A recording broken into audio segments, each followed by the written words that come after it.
There are 4 basic advantages that you should try to achieve before you even pull the trigger. The first is awareness. If you know where the enemy is and he hasn't seen you, you have a distinct advantage over him. There are many ways to gain an awareness advantage. The most common is to fly with the sun at your back. The second advantage is altitude. When one plane is higher than the other, it has the altitude advantage. The higher plane often controls when the fight begins. It also has more potential energy available for maneuvering. Speed is the third consideration. Like the pilot with an altitude advantage, the faster moving plane has the greater potential for maneuvers. However, the slower plane can usually make quicker maneuvers, possibly luring the faster plane into overshooting. The final advantage is deflection. When maneuvering in for a shot, you must consider your course relative to the course of your target. Firing from an angle puts you at a disadvantage because of the uncertainty of leading the target. However, attacking a bomber from the rear will mean you must deal with his tail gun. So remember to consider your target when calculating the best deflection.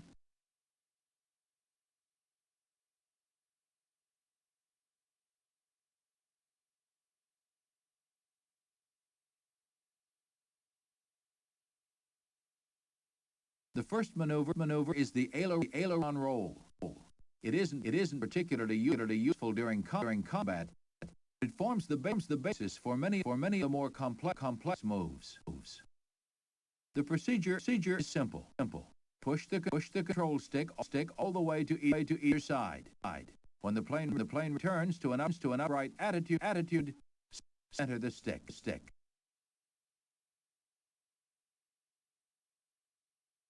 The next maneuver is the barrel roll. It's just like an aileron roll with one modification. Push the stick all the way to either the left or right, and at the same time pull back slightly on the stick. When the plane returns to an upright attitude, center the stick. This maneuver is a little more useful because instead of spinning in place, the plane moves in a corkscrew pattern. In combat, barrel roll can be used to lure an inexperienced opponent into overshooting, because it makes your plane lose some air speed.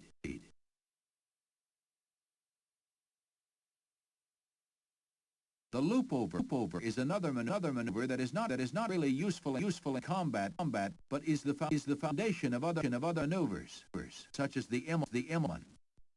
When you begin, make sure you have plenty of airspeed. Then pull back hard on the stick. You will quickly gain altitude and lose speed. If you aren't moving fast enough, you may stall. So make sure the throttle is wide open. Once you reach the top of the loop, cut back some on throttle and continue holding stick back. You will quickly begin turning altitude into airspeed. When you reach the bottom, center the stick. You should be close to your original altitude and airspeed. The loop over leaves you vulnerable during the first half of the loop. But if you're lucky, you may end up on the tail of anyone who is following you. Another simple move is the wing over.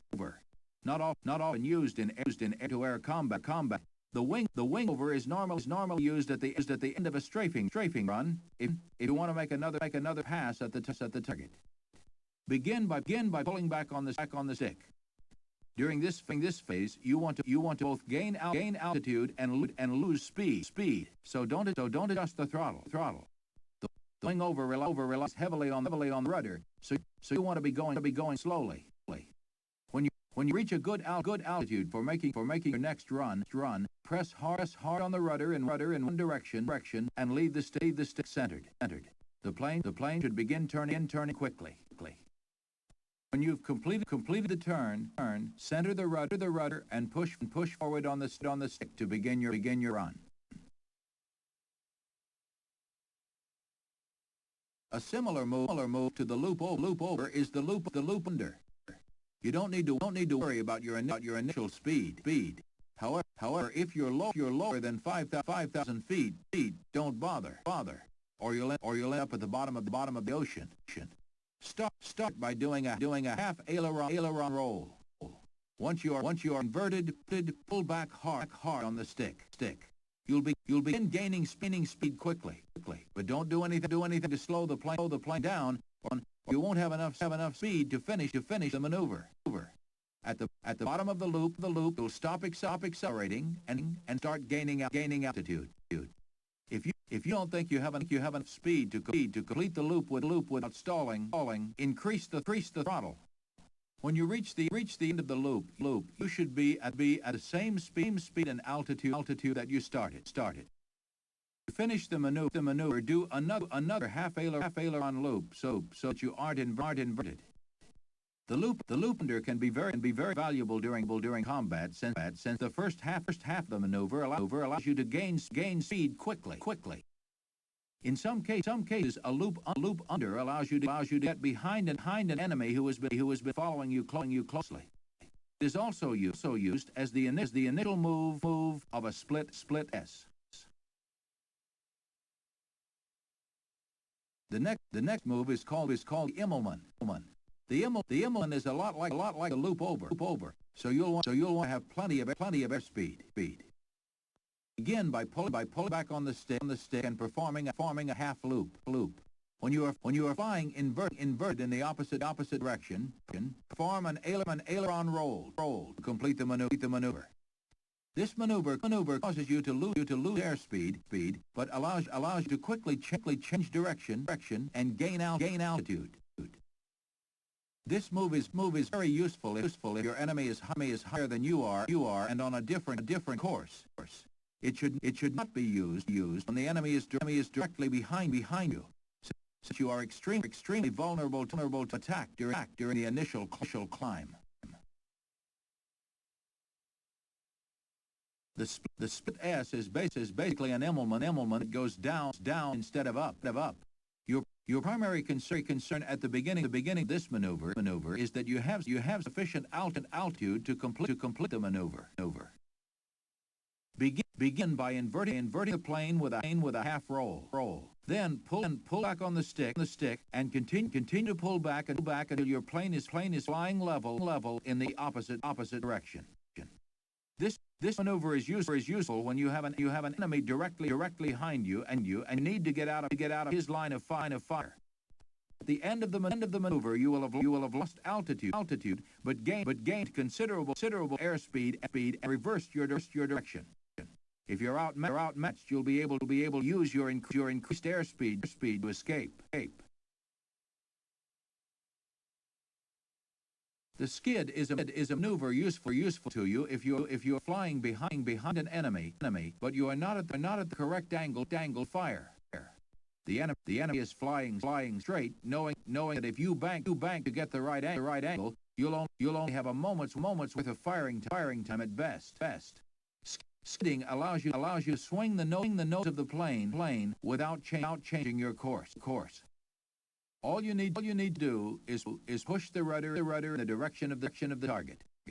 The plane will yaw in the direction of the rudder, and you'll be able to take your shot. The slip is a maneuver which is useful in situations where the enemy is on your tail, and you need to do a quick dodge to get out his line of fire. First step on the rudder in one direction. Then, with the rudder still down, bank in the opposite direction. If you do it right, the plane will slide in the direction of the back while still maintaining level flight. When the enemy begins to adjust, simply slip in the opposite direction. Several slips in a row can be useful in eluding the enemy's fire. This move can also be used to slide in behind an enemy who is flying a parallel course with you.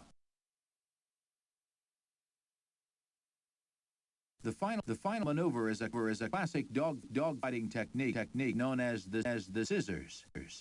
If your plane is traveling in the same direction as the enemy, but you're too far away to slip or skid into an attack position, you must bank into position. Your enemy may read your move and bank in the opposite direction. Both planes then continue making a series of sharp turns as each tries to achieve an attack position. This pattern continues until one plane breaks away or is shot down. Performing this series of hard turns in opposite directions reduces the accuracy of the enemy shot. If he survives, the defensive plane may be able to break out of the scissors and escape.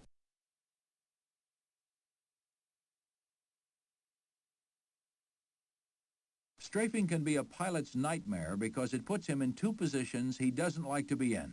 First, he's low. Second, he's slow. The risk of stalling is very high, and at a low altitude there will be no chance to recover. By following a few guidelines, you can be sure the target, and not your plane, will be the one going to the bottom. First, line yourself up with the target. Try to pick a reference point and stay centered on it. Next, get to an altitude where you're low enough to hit the target with your bullets, but not low enough that you risk crashing into the ground. Adjust your speed so that you'll be able to make last-second adjustments to your aiming. Use the rudder, and don't bank. When you get close enough, dip your nose and fire. Once you stop firing, pull up. One mistake many rookie pilots make is to become so fixed on the target that they end up plowing their plane right into the ground. If you hit the target, great. Get out of there. If you miss, or there are other targets, perform a wingover and make another run.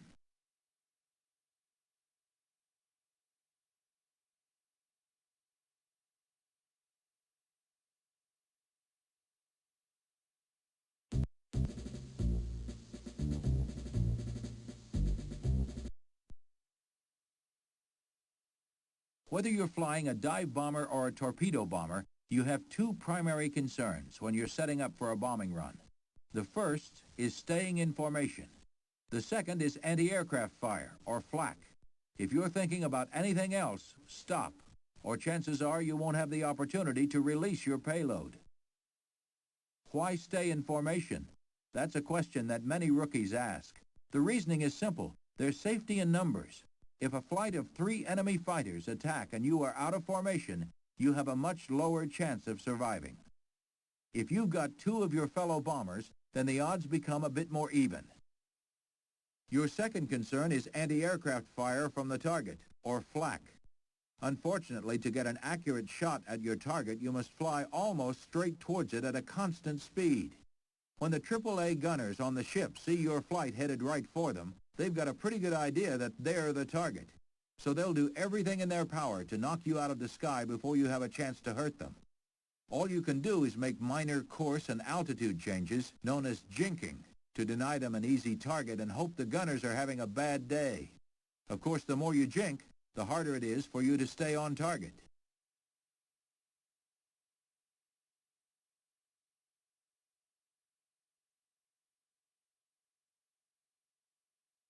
To become a dive bomber, you have to be a special breed of pilot.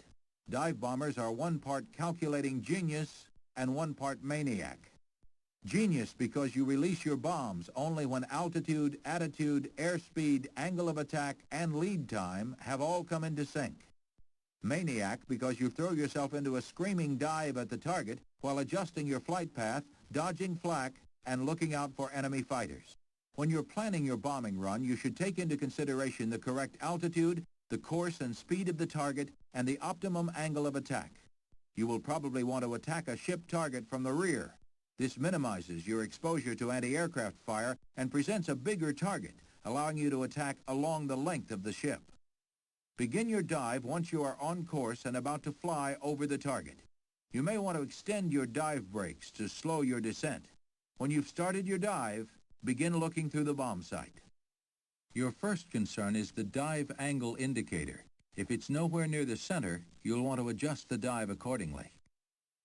Second, line your target up in the sight's crosshairs. Don't forget to lead the target. Finally, watch the altitude indicator. As it approaches the center, you'll be nearing the optimum release height.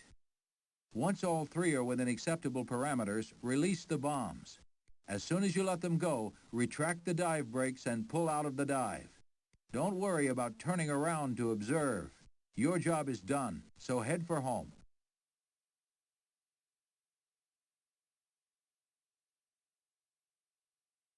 When approaching a target in a torpedo bomber, you should always approach your target from the side.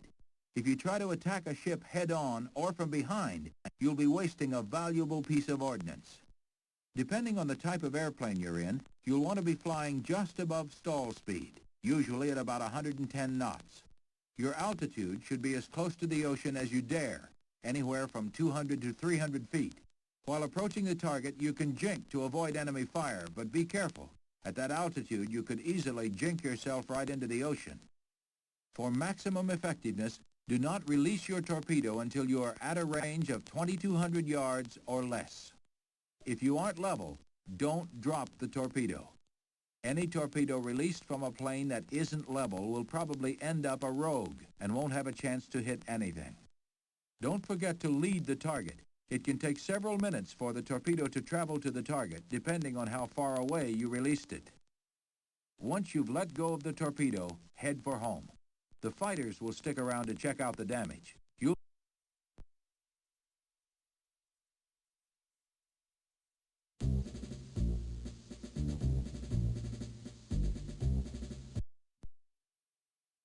This is a view from the virtual cockpit. Many players new to the game do not utilize this feature, but eventually many pilots come to rely almost exclusively on the virtual cockpit during combat. Picture this. You're entering a dogfight with your plane going head-to-head with the enemy. You pass each other with guns blazing, but neither of you scores a hit. Now, where did your enemy go? You can look around for him in the standard side and back views, but there's no guarantee that you'll find him. Let's rewind to the beginning of that pass. Before you get too close, press Alt F1 to enter virtual cockpit mode. When you see the enemy in your sights, press the J key. This is known as padlocking. Your view will move to keep the enemy plane centered on your screen. Flight films are one of the best ways for rookie pilots to learn from their mistakes and become better pilots. During each of your missions, the computer will record the actions of every plane and ship. At the end of the mission, you are prompted to save the original film. If you choose to save it, you can go back at any time to review it and even edit it into your own custom film. You can also re-enter the mission from any point in the film, allowing you to experiment with different tactics in a situation. Using the viewing controls, you can work with the flight films just like a VCR. There are controls for going frame by frame, pausing, and playback at normal, fast, and slow speeds. During playback, the mission will proceed just as it occurred, using the same views you used. You can also take over the mission right away by pressing the Enter Mission key. However, once you do, you will not be able to access the flight film controls. You can also use the mission film's controls to edit your mission. In other words, you can control the point of view from which the action happens, but you can't change the actual events themselves. Use the Activate Editing Board button to bring up the editing controls. Press the right button to permit you to change the camera viewpoint. Press the View button for the camera you want to view the shot from. If you use any of the external cameras, you can use the camera control buttons to move, pan, tilt, or zoom the shot. Once you are satisfied with your new shot, press the play button. The film is edited to include the new viewpoint. Note that you can change the view while the film is being recorded. This allows you to create dramatic camera motions without stopping the film. To stop editing, press the right button again. You can now go through and watch your film in the viewer mode. If you don't like the way your new film came out, go in and edit it again. Remember